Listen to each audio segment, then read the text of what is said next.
Hey, y'all. Okay. Oi. Oi. Oi, oi. Okay.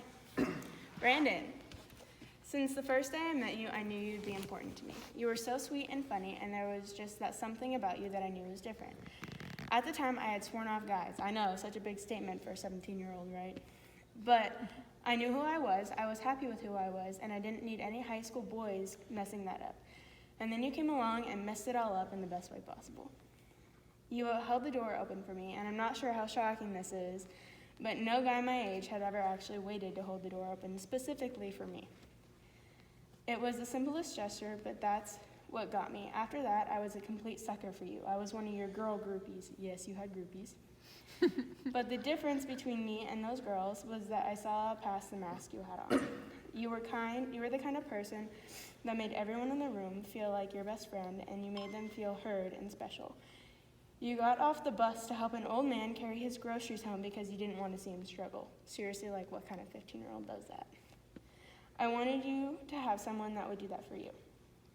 You always went the extra mile for everyone else, but no one seemed to notice that you didn't have that someone that did that for you. And I wanted to be that person. That's why I started texting you, even though I knew at the time you had a girlfriend, which is something I had never done before.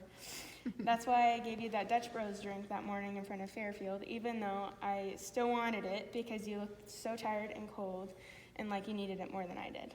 That's why I gave you all those rides to school in the morning so you didn't have to ride the city bus, even though I had to text you at least 50 times to wake you up in the morning because I wanted to. I wanted you to always know you had someone that you could count on. I wanted you to know I always have your back no matter what. And sometimes, like our first anniversary when we spent the night hiding in my car in your driveway watching Netflix because your family was having a legit boxing match. Or when I had gotten back in the car from feeding Kate's petting zoo, and you told me I should get a sun tattoo because when you think of me, you see me as your sun in the darkness. Or at the Bailey Eilish concert when you told me no matter what, you always want me to remember that this is how you see me, as the beautiful sunrise on the screen behind her. You made me feel like I was the only person in the world in that moment. I had never felt more beautiful than I had that night with you looking at me the way that you were. Or even the night when I spent the night in your room and you were hiding me from your mom, which I didn't know about, by the way. And we stayed up all night laughing in the dark because you were telling me made-up stories just to hear me laugh because you knew I was sad. All those little moments are the reason why I know I will always want to be that person for you.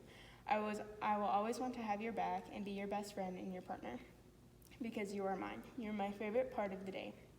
When you come home to our little yellow space and you tell me all about your day and I get to listen to you vent and get excited and talk about all the things you're looking forward to, and I get to be that person. I get to be the most special person with the privilege of sharing all those moments with you.